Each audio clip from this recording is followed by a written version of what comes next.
May proceed. Thank you. Good afternoon, everyone. Today is Thursday, October 31st, 2024. It's Halloween.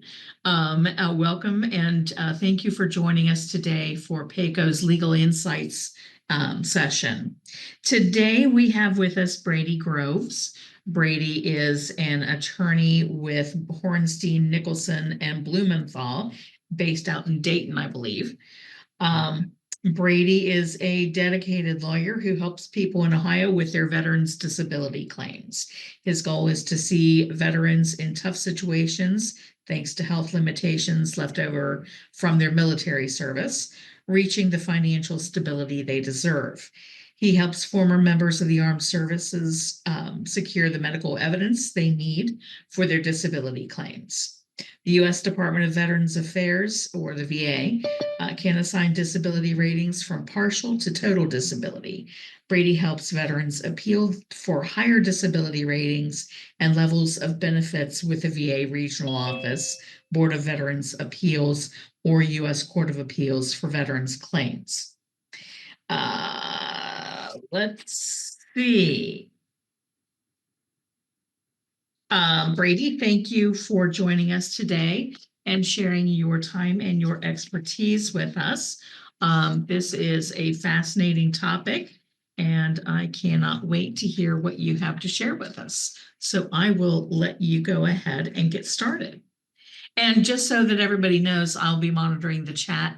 If you have questions during the presentation, you can either raise your hand and ask your question that way, or if you'd prefer to put your question in the chat, then I can bring those questions to Brady when we get a break.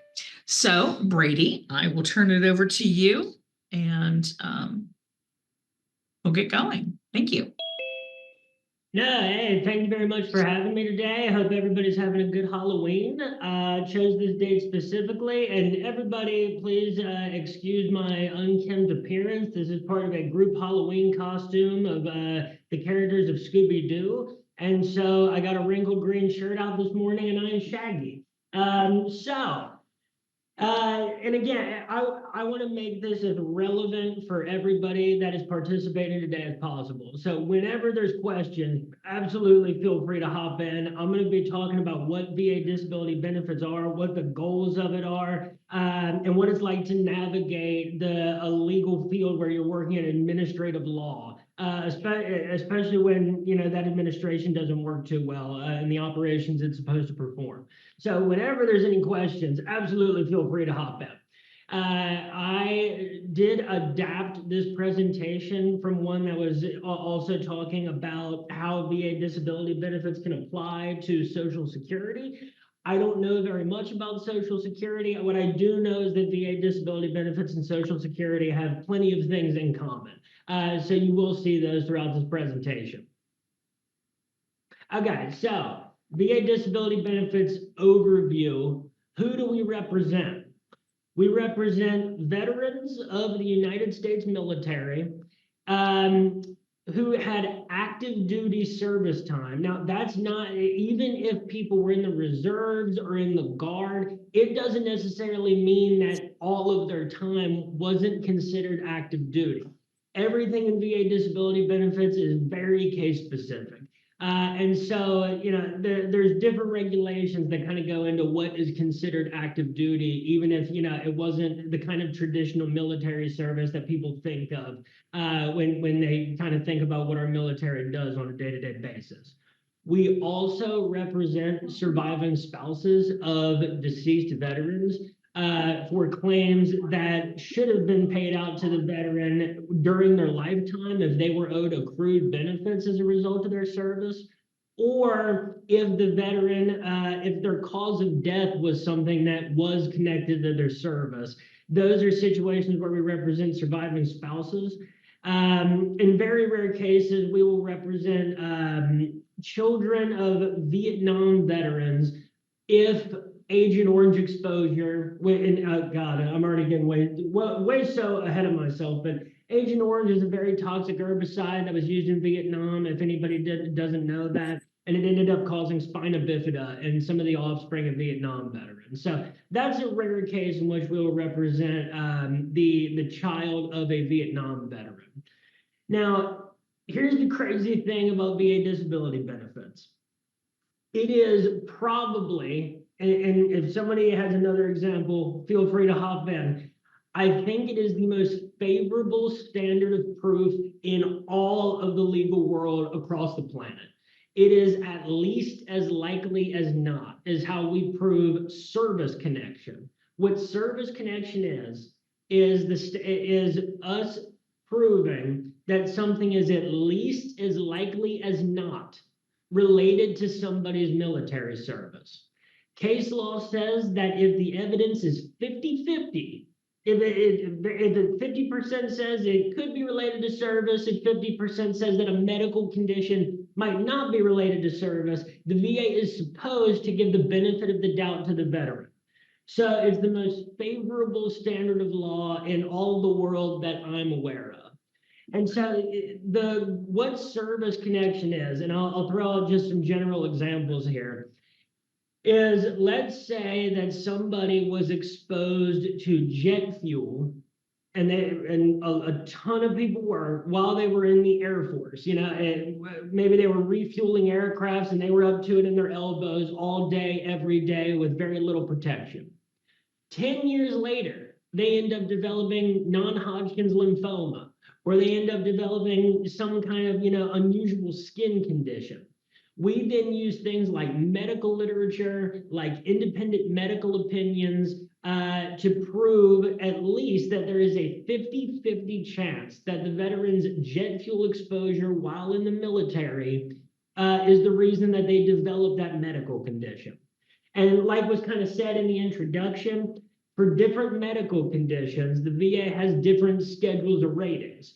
And those are supposed to be based off of the functional limitations that a veteran experiences because of a specific condition.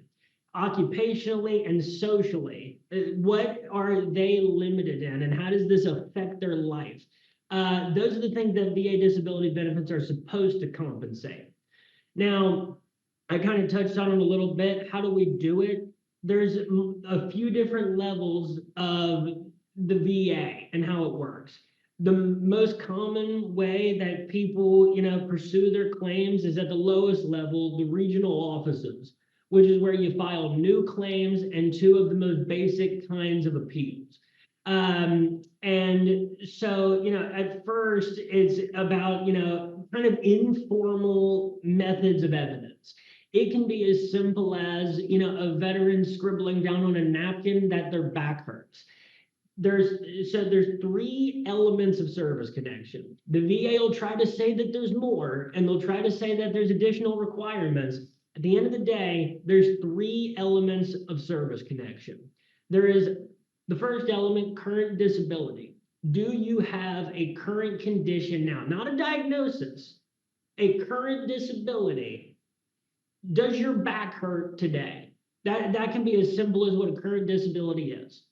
And that doesn't have to be proven necessarily through medical records. Again, that can be proven through lay statements from the veterans themselves, buddy letters from their friends and spouses. This is the kind of fun thing about administrative law, where so many things are so informal, we can kind of get creative with the kind of evidence that we tend to use. The second element of service connection, in service, event, or incurrence. It's in someone's service treatment records that they hurt their back in 1988, or they were exposed to contaminated water at Camp Lejeune. If any of you saw the million commercials for the Camp Lejeune PACT Act litigation over the last couple of years, kind of what it has to do with. So something happened in service that shows that is related to what your current disability is now. And then the third element of service connection, the toughest one by far, is the nexus, the connection between your current disability and the in-service event or incurrence.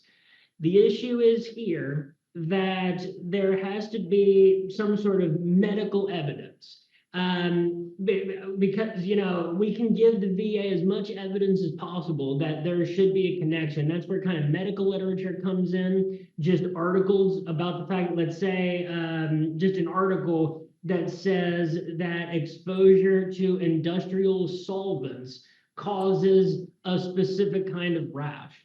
It will still take some sort of medical expert to say that they think it's at least as likely as not that there's a connection between those two things. The other issue with that is too, a lot of the time the VA, when they go through this process and put veterans through this process, they do what are called CMP examinations, which stands for compensation and pension examination. These are, you know, either VA doctors or they are third-party contractors. They are not for treatment purposes. They are just for determining eligibility to benefits. As you might imagine, in a perfect world, there would be no need for me to be doing this job. But unfortunately, the VA and the way that they tend to go about, excuse me, the CMP examination process, how long things take. Unfortunately, there is now an ever-growing need for you know, people that are in the realm of VA disability benefits. So the VA does these examinations. They determine whether they give their opinion on whether they think a certain condition is at least as likely as not related to the veteran's military service, and then they come out with a decision. So that's the basic, as basic of an overview on the initial process as possible. There is also the Board of Veterans Appeals, which is a step above the regional office. There's judges at that level, and there's no, you know, they don't go through the normal CMP examination process at the board. You can also appeal Board of Veterans Appeals decisions to the CAVC, which is the federal court level. Those are the three levels that we practice at the most. And another important note before we go on is service connection can also be on a secondary basis. All right, so let's say that you you prove that your right knee problem that you have right now is because of your time in the military. But over the last 20 years, you've been hobbling on your right knee and putting different weight on different parts of your body. Now your left knee is messed up. That is a secondary service connection of your left knee being secondary to the right one because of the alterations in gait, things like that. And there's a million different combinations of secondary service connections. Never ceases to amaze me on a daily basis. So, you know, who are our kind of ideal clients? What are the cases that we look at as, you know, having the highest potential? Are, you know, people who started their claims a long time ago because because our fee agreement is a contingency fee agreement. It's 20% of past due benefits, and I'm pretty sure that that's the way that I don't think you'll find a lower contingency fee in the entire field. There's some variation there, but it's the contingency fee is of past due benefits. So we are always extremely happy to get, you know, veterans the higher monthly compensation moving forward. But let's say that someone's been continuously pursuing an issue since, doesn't matter, since let's say 1976, they finally get it granted in 2024. Not only are you entitled now to the money moving forward based on whatever your rating is for that condition, but you're entitled to the past due benefits for all the years that they should have been paying you for that when you started and continuously appealed any denials within the 1-year deadline period. Brady, please tell me it doesn't typically take that many years to get something approved. You'd be surprised. Oh, goodness. So that's an uncommon example. What I will say and what I tell to everybody, every potential new client, every current client is this is not a fast process. The VA as an administration does not go fast. It does not operate efficiently. It's why there are so many people that have not gotten the benefits that they should have been entitled to for a very long time. Not only that, as you can imagine, one of the biggest areas of service connection that we deal with on a daily basis is service connection for mental health issues. Mental health issues and any diseases that resulted from toxic exposures. This was something that was not widely reported for all too long. Really, up to a few years ago is when you start to see a lot more information on this stuff. But if somebody, as an example, let's say somebody was sexually assaulted back in the Navy in 1988. There's no record of that. They didn't report it. If they did, probably nobody did anything about it, as unfortunate as that is. Those are kind of the bigger battles, because a lot of the time, not only that, the culture in the military is, let's say it's even just a back problem. People in the Marines, people there, they're not going to sit call to complain about these things. You know, they, for lack of a better phrase, rub some dirt on it and move on. And, you know, then later when they try to get the benefits that they should have been entitled to for a very long time, they say, well, there's no complaints of these problems in your service treatment records. Well, duh. I wonder why that is. That's the most common and frustrating thing that we see, is when they say, you know, there's no complaints of depression in your service treatment records. Well, that is the case for 99.99% of veterans pursuing disability benefits. So things shouldn't take that long. They don't often take, you know, that many decades, but absolutely. And not only that, there's something called clear and unmistakable error too, how we pursue past due benefits, where even if someone didn't continuously pursue it, let's say they filed a claim back in 1976, it got denied. They never did anything else with it until 2024. But it was discovered that the VA committed a clear and unmistakable error, which is a higher standard than at least as likely as not. But then you can get an earlier effective date for those things to go back, you know, all the way to when that error was committed. You know, that's one of the other main ways that we try to pursue past due benefits, going back decades. So, you know, sometimes, you know, we get the hard cases naturally. Any law firm or attorney that does VA disability benefits, they get the harder cases. There are plenty of people that file claims and get everything that they're supposed to get the first time. There's some people that it is inexplicable how it could go on for as long as it does, and they still don't get service connection for those things. Whatever it is, those unlucky many. So yeah, to address that point thoroughly, doesn't often take that long, but absolutely there are instances where it does. And I would say almost every case that we have goes on, you know, has already been going on longer than it should. You know, a lot of cases that we take, the majority of them, people have already kind of pursued their benefits on their own, or they went through what's called a veteran service organization. So that's like the DAV, the American Legion, Veterans of Foreign Wars. You know, this is a field where there's not just attorneys. There's VSOs that aren't attorneys that are able to handle claims for people. And there's also non-attorneys that are called like claims agents, where they're accredited by the VA and they can pretty much operate like attorneys in this field. That's an unusual aspect. And, you know, especially relevance for, you know, anybody that's in the paralegal field.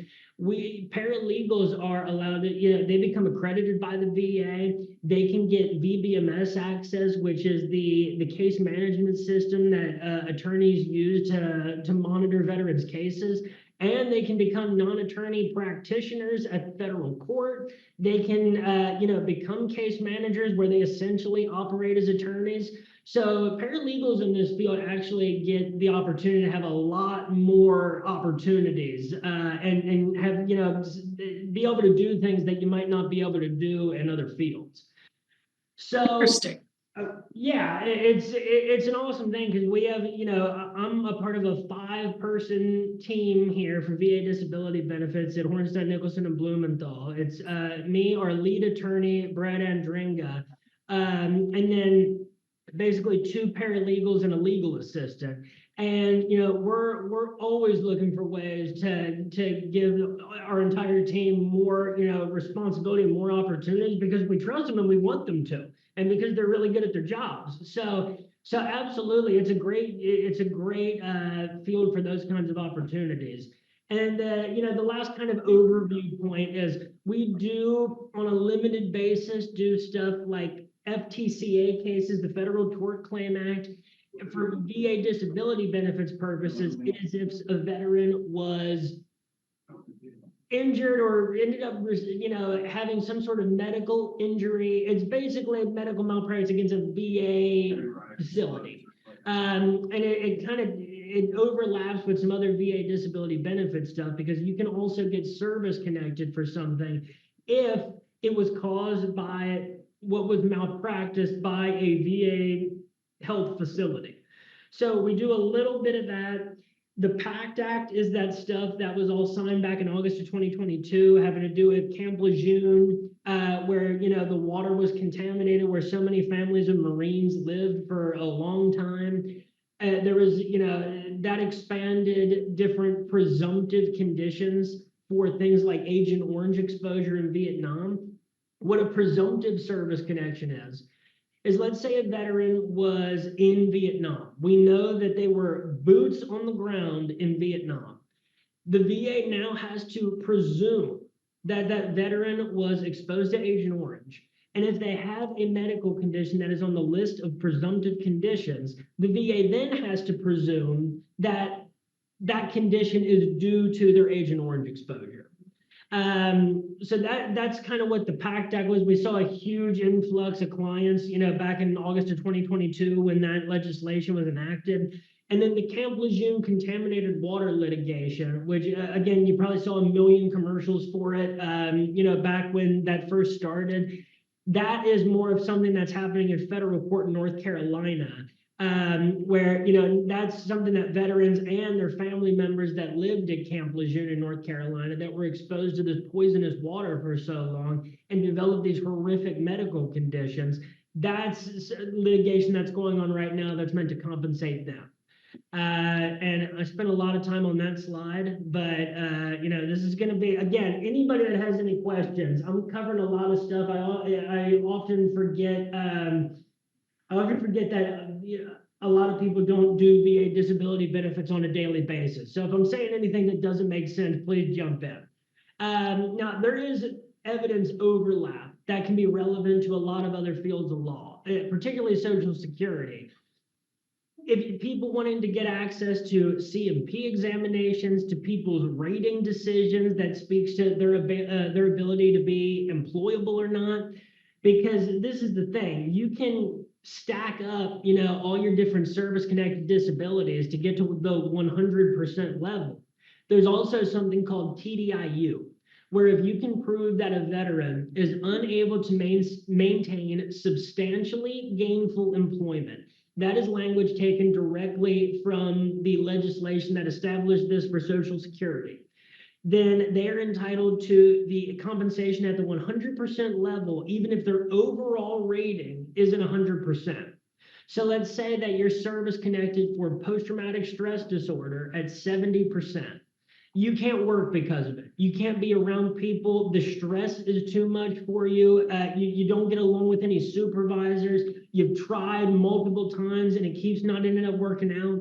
Then you're entitled to compensation at the 100% level, even though your overall rating is 70%. And this kind of plays into with something called a VR&E document. That's vocational rehabilitation and education documents. Veterans have the opportunity to kind of go through and get benefits for further education so that they can be kind of rehabilitated into the workforce.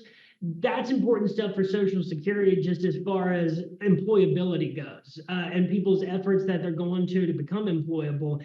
And unfortunately, oftentimes, if people find themselves in those situations, it can be really hard for them to get back into the workforce. And then lay statements. Lay statements are my favorite and most common form of evidence that I use, because one, the VA has to consider a veteran basically credible in that they can speak to their own manifestations of their symptoms. Things that they can observe without things that you don't have to be a medical expert to say. My knee hurts. I, have a headache right now. Things like that. Lay statements are great for proving the first two elements of service connection: current disability and in-service event or incurrence. And they're as far as evidence for other things, they're just good for those points, talking about what the daily functional limitations are that people experience from those medical conditions. So As far as obtaining that evidence from the VA for anybody that, for anybody that is not accredited through the VA, because if you're an accredited representative or you're, an accredited paralegal, you can access, information if somebody has a history of a VA disability benefits case or an ongoing case. If you have a client that is a veteran and you're trying to get information that might their VA disability benefits case and whatever you're handling for them, if they've ever worked with a veteran service organization, again, like the DAV, say Montgomery County Veterans Service Commission, things like that, they can request their claims file, which is the entirety of every document that's ever been submitted or considered throughout the entire history of their case. They can request that from the VSO. That doesn't always work. VSOs are kind of, some are really good, some aren't as good as the ones that are really good. VSOs do great services for veterans, but some of them just aren't as good at getting claims files as others. And this also requires the client, the veteran, to do some of the legwork and going to the VSO and asking for their claims file. But it does give you a chance of getting a fast result. That's always a good thing when you're talking about the VA. So obtaining evidence in other ways, you can file a Privacy Act request to the Veterans Benefits Administration. That's VA, I have it posted there and we'll be distributing these slides later. VA Form 20-10206. And then here is instructions on kind of how to request those things like claims files, pension benefit documents, disability examinations, all that stuff. And then, for Ohio clients, that's the regional office there in Cleveland that applies to all Ohio clients. And then you can go to the VA's website to find the listing of regional offices if you're talking about anybody outside of Ohio. You can also just call the VA at their 1-800 number and ask for a claims file to be mailed to them. I would also consider that to be low reliability just based on my experience in calling that 1-800 number. But every once in a while, you get a really helpful person on the end of the phone and they're able to do what you're asking them to please do.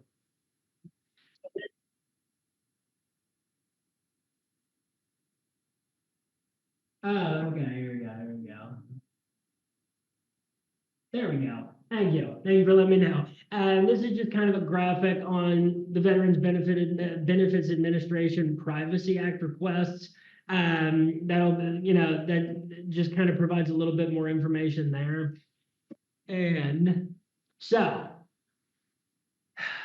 when it comes to VA disability benefits clients, there are the ideal clients, the people who have a reasonable expectation of what the process is like. They've been pursuing their claims for a long time, and their level of disability far exceeds the level of compensation that they're receiving. But there's so much in between. I will take cases for all sorts of weird and different reasons, just because I think that, it's either something I want to get a little bit more education and exposure to myself, or because there are just weird aspects of people's cases and their military history that makes me believe that it's possible that there might be past due benefits on the table and that the VA maybe made a mistake at some point.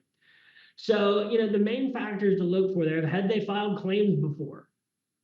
Had they had a decision in the last year that you would be able to file an appeal for and keep the ball rolling on it? Are they unable to work due to, disabilities that they are claiming to be service connected?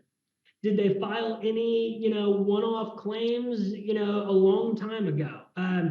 I will say I have current clients right now that served in the Korean War and World War II. That is a very limited section, and I would have taken those regardless just because. But anytime I see anything like that someone might have filed a claim a long time ago, because the laws used to be more favorable. Remember what I said about writing stuff on a napkin? That could be a lay statement now, but that could have been a claim in 1978. So when we're talking about before 2015, where you have a lot more favorable laws on what could be considered a claim that the VA never adjudicated. And so that therefore is still pending if they never made a decision on it. Also, when you're talking about before the 2000s, even if you're talking yesterday, the VA used to have, a dark ages period where attorneys were not in this field because they weren't allowed to charge any contingency fee. So there weren't attorneys doing VA disability benefits. And so the VA made a ton of mistakes. The VA possibly intentionally kept benefits from people, even though they knew that they probably should be getting them. And there wasn't anybody there to protect any veterans as they go through this process. Were people exposed to anything toxic? As you would imagine, jet fuel, diesel fuel, asbestos, Agent Orange, benzene and dioxin that was in the water at Camp Lejeune, nuclear, any sort of nuclear radiation or radiation exposure, loud noise exposure. Because as you can imagine, for people that were in the military, they're exposed to a ton of loud noises that they don't experience in civilian life. And one of the most common, by far the most common, service-connected disability is tinnitus, which is the continuous ringing in people's ears that doesn't go away and probably gets worse over time. The key VA disability benefits that tend to be, the cases that we get that are harder to prove, that we end up getting things like independent medical opinions for, things that get the higher ratings that we see from people who were in Vietnam, who were in the Gulf War, are mental health claims, a bunch of different cancers. Sleep apnea is incredibly common. MS, fibromyalgia, COPD, traumatic brain injuries that happen for a host of different reasons. Diabetes, an extremely common one. And there's a lot of things that can arise that are secondary to diabetes. Neuropathy in people's legs that causes paralysis in their legs. Retinopathy, where their vision starts to go. And then anything that keeps somebody from working. It can be just a single back condition or just two bad ankles that, based on your previous education and work experience, prevents you from being able to maintain substantially gainful employment. Remember, substantially gainful employment isn't any employment. Part-time employment where you make money that's less than the national poverty line, that's not substantially gainful employment. So one of the most common questions I get about TDIU is it going to mess up my case if I take a part-time job? And the answer is at least no, that it shouldn't, because that's not substantially gainful employment. Again, I take cases for all sorts of weird reasons. I like to take cases when I don't think that somebody's going to be able to get help on their own, whether it's because of homelessness, whether it's because of, the seriousness of their mental health.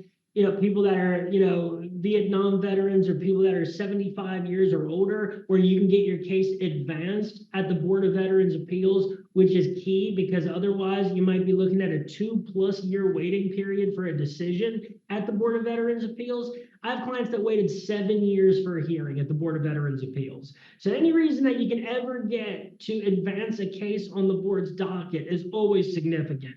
And as much as I don't trust the regional offices ever to make correct decisions on these things, I do trust the judges at the Board of Veterans Appeals a lot more to end up making the right decisions. Let's see here, mouse. So for the initial step, what kind of experience,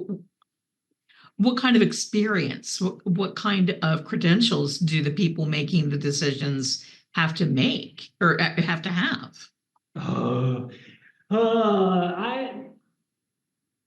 To be just a VA employee, naturally the VA does employ a certain amount of veterans, but there's a lot of people that that's just their job. Just like people show up to work at a rent-a-car company, just like people show up to their job selling insurance. I always compare it to the DMV, where it's like sometimes the people that you get on the other end of the phone, the people that are making rating decisions on just the most basic of regional office claims, not pretty much anything at all. That's just the job that they have. And so, like, let's say then that there's a kind of appeal that's a closed record appeal where you don't have any new evidence. You're just trying to point out errors that the VA committed. It's called a higher level review at the regional office. The people that conduct those are called decision review officers, and they were basically VA employees that were promoted. So, it goes a little bit up when you're talking about higher level reviews. Now, CMP examinations, that's all over the board because there are doctors at the VA that have done these CMP examinations that I am astounded that apparently they went to medical school. It's either they don't understand what they're supposed to be looking for in these examinations, or they're deliberately trying to deny people's claims and give negative opinions. I think that certainly could be the case when you're talking about third-party contractor examinations. Now, some of those examiners do have to be what are called subject matter experts, and they have to have credentials in a certain specific field. Now, we see all the time that nurse practitioners or doctors that are gynecologists are doing examinations for people's knees. The University of Yale Law School actually did a study where they found that the VA's system for setting up subject matter experts was more or less a complete farce. There were people that were not subject matter experts at all, that did not go through the training that they needed to give opinions on the kind of toxic exposures that were at issue, and yet they were. So this is what you're dealing with when it comes to the VA. It's incredibly informal, but you're dealing with people a lot of the time, because there's great people at the VA. There really are some great people that I've talked to that I think do all the right things and they care about their job. I think there's a ton of people that does not apply to. And I lost it for a second. I had something else here. Subject matter expert, good people at the VA. Here's the other thing too. So there's the regulations and the statutes that establish the VA. There's the law that we cite when we're writing memos and briefs and making our arguments, is how the VA is supposed to work. But VA employees have something called the M21 manual, which was written to try to guide them through the regulations and the statutes in deciding claims and moving claims throughout the process. The problem is that manual contradicts the law in a bunch of different places. And what are the VA employees doing? Because, especially when they're consulting with supervisors or whatever, they're following the manual, even when it's telling them to do the opposite of what established case law and what the governing statutes and regulations are telling them is the way the VA is supposed to operate. So that's a big obstacle. And you do get employees that are willing to go not by the book and actually make the correct decision and listen. But the manual that tells them to do things and imposes additional legal requirements on service connection, that is a big issue that we run into, on a daily basis. Interesting. We do have a question. Mm-hmm. Vanessa writes that her partner served in the Army, is going through the process of filing disability with the VA.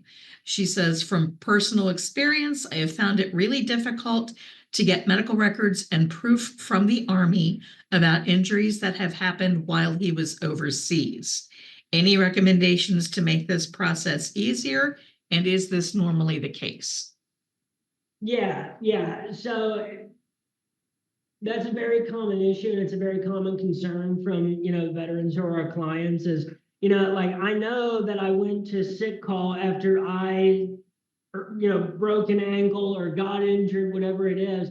They say that they can't find those records. One, if they ever do find those records after they have been denying you for some time, that's a possible grounds for an earlier effective date once they actually grant those things.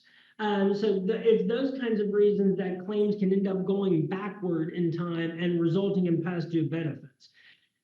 Recommendation, why, this is what lay statements are great for. It's what buddy statements are great for, is even just writing down, look, I remember when I was in Germany in 1988, we were doing an exercise or some sort of training exercise. I fell in a hole and I twisted my knee real bad. It has hurt me continuously since then. It's never gone away, and I still deal with it right now. That's the kind of evidence that can fill in those kinds of gaps that might be there from missing records. Now, when it comes to military personnel records, it's one of the first things we do in any case is request someone's military personnel records from the NPRC office. Service treatment records that's always a tough one, right? Because it's the military, and a lot of the time, going back a long time, you're never really sure, and you can never really trust that you have absolutely everything. Even when they've, uploaded service treatment records to someone's claims file. So in the situation where, let's say you've tried everything, and they can't find your service treatment records, or somebody's. There's a lot of them that apparently burned up in a fire in St. Louis back in the 70s. It is amazing how many people's service treatment records ended up burned in this fire. You would not believe it. What a coincidence.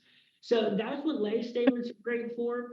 And in the era where a lot of veterans are on Facebook and in Facebook groups, people are, because of technology, able to keep in touch with people that they served with better. Even just having a buddy letter from someone that they served with saying, yeah, I was there, he fell in a hole, he said his knee hurt, and I remember him kind of hobbling and struggling with it since then. That can make all the difference in the world in proving what you need to for the purposes of service connection. And especially people's friends, family, spouses that have been with them and known them before they went in the military and after. Even just a statement saying, look, he went into the military, he didn't have any physical problem, or he went into the military and he never had breathing problems, or he never had mental health problems. And since he came back, he told me that this happened and he's had these problems ever since. It's that kind of informal evidence that can help to fill in those gaps in the very frequent situation where people's records cannot be found, or it's you're going through the runaround where you're trying to obtain them and you can't figure out how. So that's what that kind of informal evidence is fantastic for. Okay, thank you. Yeah, right now, like if anybody has any questions about, like I even talked for longer on those slides than I meant to. This is a picture of my son, by the way, in a pop-up ball pit. So if anybody has any questions at all about anything that I just said, or if you don't necessarily know how to ask a question because I was saying too much stuff, say that too. Here's what I would say too, especially on the paralegal side. Veterans are a very interesting group of clients. I love our client base. I believe we have about 600 right now. And like VA disability benefits, kind of like Social Security, it's kind of a volume game. You want to have a lot of clients because some people's cases, even though some claims might seem like a slam dunk, there is no slam dunk in VA disability benefits because the VA operates that inefficiently. And so it's a volume kind of thing, but I love our clients. They can be a challenge to deal with. We're talking about people that have post-traumatic stress disorder as the result of, being in combat, military sexual trauma, which is all too common. A lot of people end up self-medicating, with substance abuse after their time in the military. A lot of people end up homeless. There's a lot of people that are, struggling bad financially. They're, scared of what's going to happen in the future. They're super angry, justifiably so, with the VA. And, oftentimes they'll end up taking their frustrations out in their correspondence with you. So those are the challenges, but I love our clientele base because I think that there are many aspects of the military that stay with them. And I find that there's almost nobody that I am not able to get on the same page with after a phone conversation or, an email exchange back and forth about kind of what to expect. That's always the most important thing with, people is setting appropriate expectations. Obviously, anytime any, attorney or anybody guarantees anything, that's super unethical. When it comes to new clients that we're taking on, it's like, look, this is not a fast process. There's going to be months and months and months of waiting in between. We're always happy to answer questions and any questions or concerns that you have in the meantime. It's about setting those expectations because, if it happens that you do have to go to the Board of Veterans Appeals and you don't have a reason that you can get things advanced on the docket, then you might be waiting, a year, 2 years, 7 years to get a hearing. That's if there's 3 different routes you can take. You don't have to go the hearing route. I don't like to go the hearing route because it can take so long. But these are just kinds of things that it's kind of about when dealing with veterans as a clientele. And obviously it helps to be, as empathetic as possible and knowing that none of our clients are really ever mad at us. They're mad at the VA and nobody helped them for a long time with this. They're angry about it and I completely get it. So it's a very unique basic clientele to work with, but I love my job. I could not have fallen into a job that I enjoy more. I didn't know that this existed while I was in law school. I thought that I was going to be doing something I thought I was going to be, just doing something that made me miserable. And all day long, my whole focus is taking money from the VA and giving it to veterans that, ended up with disabilities and medical conditions as a result of their service to the United States. So with all the challenges that there are, I could not have landed in a better job and in a better field.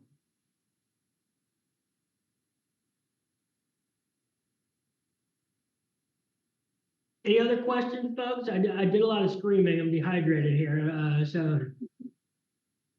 Let's see, another question.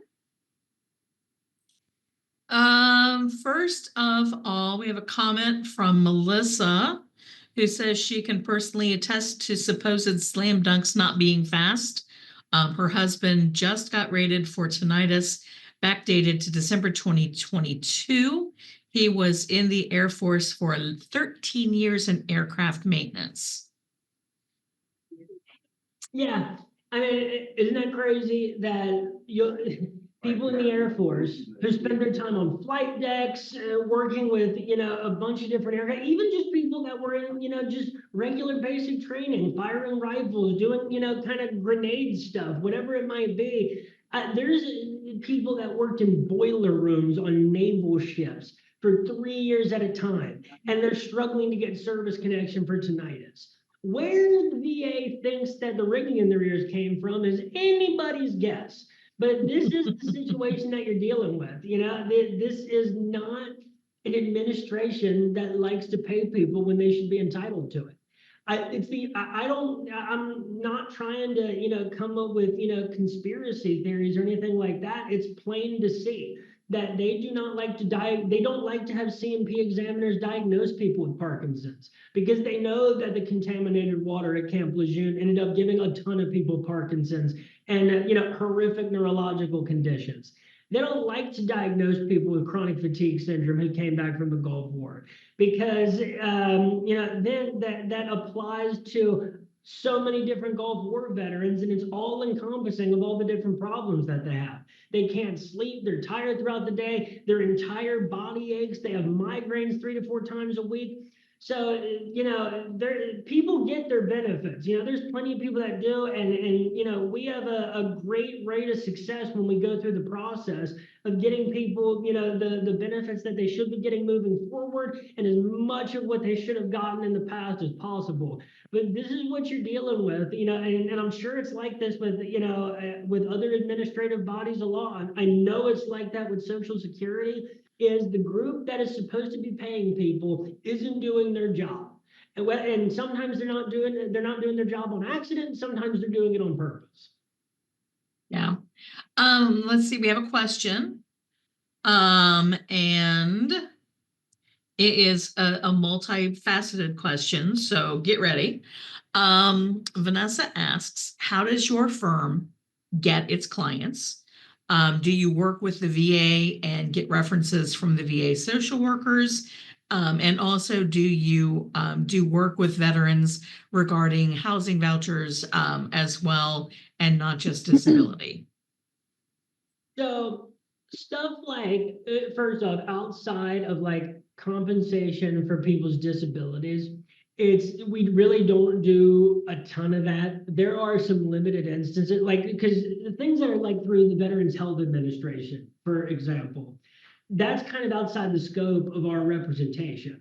So that's like caregiver benefits, anything having to do with people's like, the healthcare they receive, or, the medications even, and like people getting reimbursed for different healthcare things. That's kind of outside the scope of our representation. I don't know as much about some of those like auxiliary benefits that become available to people. I always try to keep as many resources and research on hand as possible, so that when people ask me, hey, now that I'm at 60%, is there anything else that I'm eligible for? I'd like to be able to, point them in the right direction. As far as, and what was the first part of that question? I'm Oh, sorry. well, the first part was, where do we get our clients from? Yeah. Where do you get your clients from, and whether you work with the VA and obtain references for clients from the VA social workers? So I will say, it is rare yet awesome when we get someone who's referred to us by anybody at the VA. I know there's a CMP examiner in the area of Dayton who doesn't much care for us, yet has recommended people to us. It's not as much with the VA. We do get referrals from veteran service organizations, because at a certain point, the VSOs, they'll file claims for people. Some of them will even file appeals. I've seen a few that have taken cases, to the BVA and federal court, but a lot of the time they don't really handle as much of the appellate stuff. So at a certain point, they'll say, look, I think that like we've taken you as far as we can. We think you should get an attorney. We get referrals that way. Our marketing costs are for VA disability benefits virtually zero. A lot of our clients that we get are referrals by just word of mouth, referrals from VSOs. People find us on internet searches really easily without us being like a sponsored thing. I don't know the criteria that goes into that. I know that, people go on the internet looking for people to help with a jet fuel exposure claim. That's like a handful of people just in recent memory that have been new clients that just find us from researching VA disability jet fuel exposure near me, something like that. So we don't have to do, much marketing, if any at all. And we don't really work with the VA on that kind of stuff. It's mostly people, we get people that were also Social Security clients, because we also have a Social Security team at HMB, but there's a lot of word of mouth referrals from people. We get clients all sorts of different ways. I represent people that are living in naturally, most of them are in Ohio, and this is another important point. We can represent people all over the place. I have clients in California, Colorado, Texas, Louisiana, Wyoming. I have a client that lives in Thailand. We've had a client that lives in Australia. Now how the client who lives in Australia found us, I do not know. So we must be doing good on the Google front. But we get clients all sorts of different ways. And a lot of it is kind of word of mouth stuff. Okay, interesting. There is another question. Garth says that his brother has loss of hearing from the firing range as a drill instructor in a post-Vietnam deployment. He also has sleep apnea. He's retired. So the question is, so do these impairments have to affect ability to be employed, or can a veteran qualify if it affects their ability to function daily? That phrase that you just used, was it Garth that said that? Was that the name? Anyway. Yes. Okay. And so that phrase, that last part, what VA disability benefits are meant to compensate are people's functional limitations. Now, the way that they end up doing that is something called the Schedule of Ratings, which, is a table that is, set by Congress that, assigns a different rating based on different things. For instance, for a musculoskeletal injury, they do that stuff based on range of motion, which is not fair. Musculoskeletal stuff can be very frustrating for those reasons. But there's little like measurement things on the Schedule of Ratings. And mental health is a little bit more like subjective. If you have a few different symptoms that hit the 70% mark, then really case law suggests that you should be at 70%. Now, for like knees, if you can't extend your knee past a certain point, that's how they're supposed to assign you the rating. What that is meant to compensate is your functional limitations. And no matter what, they have to consider the functional limitations even outside of the schedule of ratings. There's these factors that they're called DeLuca factors because it's the case that they come. But with musculoskeletal injuries, if you have, pain, fatigue, weakness, instability, if you're unable to lift things, go upstairs regularly, if you can't crouch for too long, those are the things that VA disability compensation is meant to compensate. Sleep apnea is a little different because for a very long time, this might be changing here soon, but for a very long time, if you had service-connected sleep apnea and you had a CPAP machine, it was an automatic 50%. What that compensates, the functional limitation that compensates is the fatigue and the lack of sleep that you end up getting, the way that it affects you going, throughout your other days. Now, hearing loss, super frustrating. It is the most frustrating single condition in all of VA disability benefits. They use outdated hearing tests. You have to be really hearing impaired for bilateral hearing loss to reach a compensable level. I will also say that there are things so say you're at 100%, but say you have ED. Say your hand is so messed up that you can't button a shirt, or you need home aid and attendance because there's a bunch of activities of daily living that you can't do on your own. There's something called special monthly compensation, where even if you're at 100%, these are extra levels of compensation that can stack on top of your 100% based on functional limitations.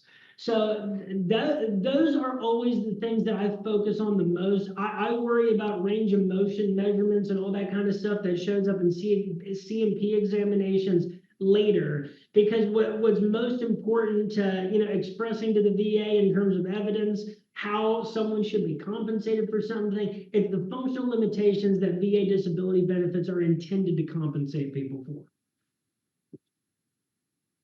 Okay, thank you. Well, we are about out of time. We've got one more minute. So if anybody has any quick questions for our speaker, going once, going twice. Okay, I don't see any questions.